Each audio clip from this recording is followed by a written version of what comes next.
Hey. It's his time. I'm going to bring him in. No, he Welcome back to Cross Politic. Hey, with us in the studio today, we have Pastor Joe Rigney from Cities Church, Minneapolis, and Gino Cuneo from Walla Walla, Washington, making wines and sharing the love of Christ through the potent gospel of wine. the gospel of wine, right? Amen, Gino. Yeah.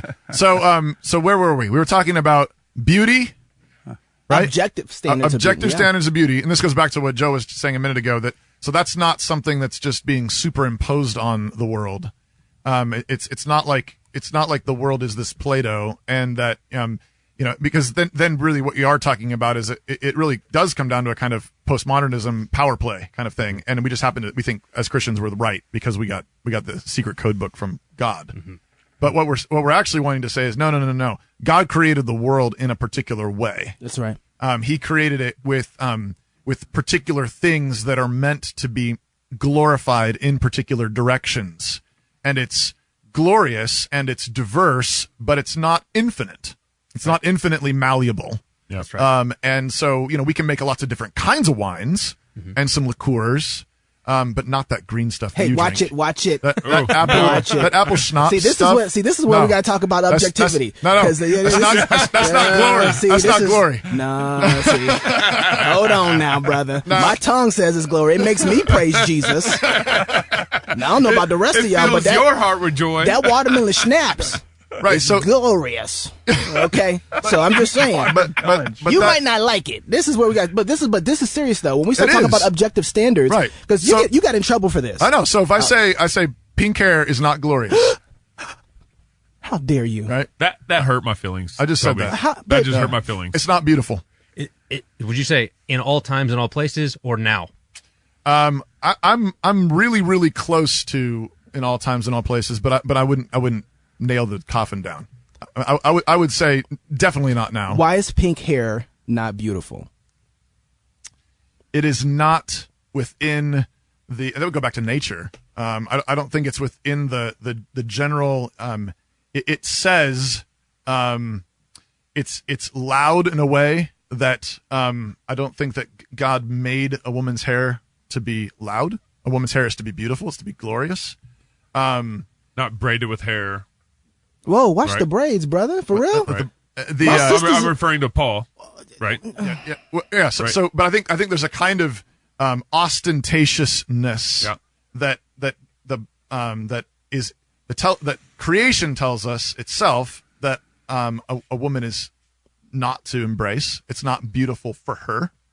Can I possibly imagine a culture in which that wouldn't be the case? I guess I could imagine that. But not for us. But certainly not for us. And I also look at, the thousands of years that we have existed, and even though I'm post-millennial and sure. and pray, and trust that the kingdom of God is going to continue to come and glorify the world in centuries to come. It's a kind of ostentatiousness that creation itself doesn't demonstrate, and the Bible itself also warns us against. But isn't this kind of like taking the grapes, right? Taking the grapes and making something else beautiful out of it, right? So taking the hair, right? And adding something to it to make it more beautiful. But it's like taking grapes and turning them into green apple schnapps. Wow. Or whatever. He just took you down, Knox. So I think that part of the issue would be what would be the 50 to 60, 100 years ago, a woman in pants is going to have the same kind of ostentatiousness. Right. And yet today, so 60, 100 years ago, you're going to say, hey, that's ostentatious. You're trying to draw attention. You're trying to cross a boundary. You're doing something because it's culturally embedded. Right. The meaning of pants versus dresses is culturally embedded. Right. And so now, is it that's why the all times and all places. So there's one thing to say now, here and now, it's meant to draw attention. It's meant to stand out and to be ostentatious in the way that braided hair and gold and whatever else that Paul's talking about in 1 Timothy. Right. That's doing the same thing in the first century. Sure. Pink hair's doing that in this culture, but that's a So the principle across all times and all places is ostentatiousness, right? Trying to draw the eye in a way that's inappropriate or immodest. That's which good. I mean, that's the thing, is that the modesty question. I think That's this is part of what Doug was doing on those blog posts, was precisely that. Modesty isn't mainly about how much skin are you showing. That's one manifestation of immodesty. But modesty is, are you trying to say, hey, everybody, look over here at this person right now. Right. Look at me, look at me, look at me. Right. Which that's the thing that says, no, you can't do that. And then, okay, what does that mean in first century, 19th century Britain, 21st century America is going to be culturally determined within boundaries. Right. But I think we also want to say, though, back to your point about creation, that creation itself has a telos, has a direction, which means I think there are certain, without saying, again, I said I want to nearly say that I didn't. Right. You didn't want to nail the coffin down because Jesus tends to bust out of coffins. Right. That's right. Yes. All right. Hit that. I think we got a new host over here. But what I do want to say, though, is I think nevertheless it's our job to study creation and see to the best of our ability. It looks to us right now, given everything we know, that this is not meant for that. Right. Those kinds of distinctions, we need to make those kinds of distinctions, and that includes down to things like colors, and jewelry and things like that, where it's like, how about 15 pieces of metal in somebody's face? Yeah. Right. Do we want to say at some point in post-millennially speaking, 15 pieces of metal in someone's face will be considered beautiful? No. I want to say no. No. I think all times and all places forever. I want to say, like, yeah, I mean, there's something about that is objectively destructive of the image of God. Yeah. It's not glorifying a face that bears God's image. It's not saying I'm made in the image of God. I'm a woman made in the image of God, and I'm made for glory. What ultimately I think certain colors are doing the same thing, though. I think in where you're we need to look at what does color mean. Right. Well, and I think what's happening, I think why a lot of people are offended ultimately is because you have people who love the Lord, who care about their dressing, who are cautious about what they're doing, and the lady says, I'm just going to add a little streak here, there to my husband likes it. Yeah. Right. He thinks it looks beautiful. Right. And I'm not trying to get nobody else's attention. I'm trying to please him. And I just had a little streak in my hair. And here you are telling me that me pleasing my husband is all of a sudden sinful. Yep. Now, you don't get to come and tell me how to dress, Pastor. Oh. Yes, I do. Just like Peter did. But I'm not trying to be provocative in a streak so that my husband is saying, wow, look, she looks attractive. But this goes back to the difference between subjective and objective. So, Peter knew that there were women braiding their hair for their husbands. Yeah.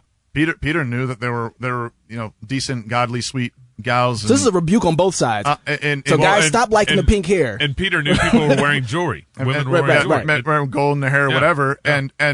But yet, nevertheless, he saw something going on across the culture and said, this is no good, guys. Stay away from it. Yeah. Don't adorn yourself like this. Yeah, so there's a double-sided rebuke, too. Sure. Because guys are seeing the girls with pink hair and be like, dang, that's beautiful. Or their eyes are getting caught by it and say, well, I like that. My wife, baby, you should get them streaks, too. Like, Right. But they're getting that, and this goes back to, since we're talking about, this all goes back to an article that I wrote. Sure, that's for people that don't know what we're talking about. The reason why pink hair is kind of a buzz phrase is because I wrote an article on my blog called I was like pink hair and boys wearing girls' underwear. Yeah.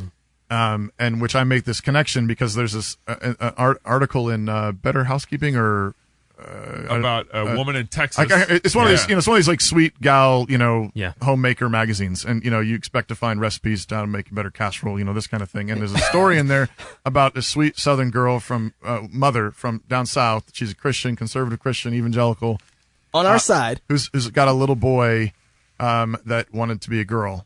Mm-hmm. And she, she talks about she struggled with it. She prayed over it. She read the Bible a lot, and then finally decided to go out and buy her little boy a pack of little girl. I'm going to make a casserole out of my little boy panties. I don't believe she prayed over it. I don't believe she read her Bible either. No, but she says, I disciplined him. We cried, we prayed, we spanked him. We tried everything we could, and he wouldn't change. And I finally realized that I think the Lord, God just wanted me to, love him as he is. And so I bought him a pack of princess panties. and that's what the article is about. And my whole point though was to say that whole that's what we're up against, and that's what's going in our culture.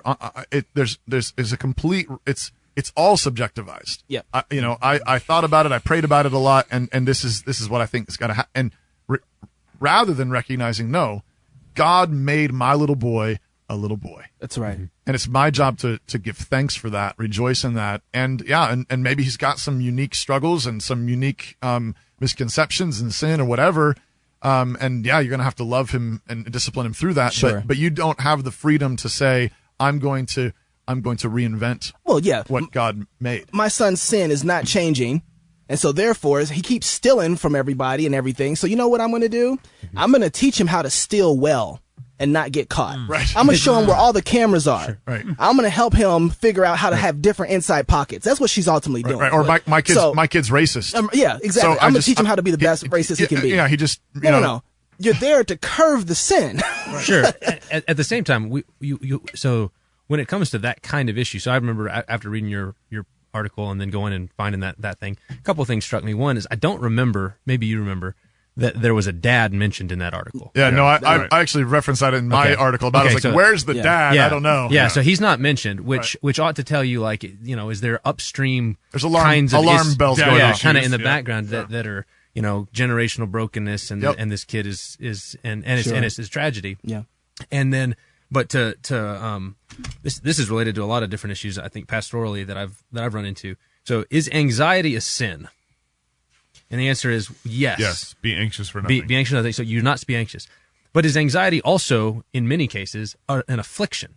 I was reading C.S. Lewis the other day, and he was, I think it was maybe in a letter, he was counseling someone. He said, I think that given how your anxiety is working, you ought to view it less as a sin and more as an affliction. And the reason it was pastorally wise, and I've done this for other people, because if it's a sin, pure and simple, and you start to feel it, that actually increases the anxiety, because you're like, not only am I anxious, but now I'm also committing idolatry because I'm trying to control everything. And now, so please stop, soul, please stop. And you work yourself into more of it because you're viewing it pure and simple as, is it a sin or not? Are you committing idolatry or not? As opposed to saying, it is a sin, but it's also an affliction, and viewing it as an affliction, as something to be endured and not something simply to be put to death it's actually, viewing it as an affliction is the way to kill it.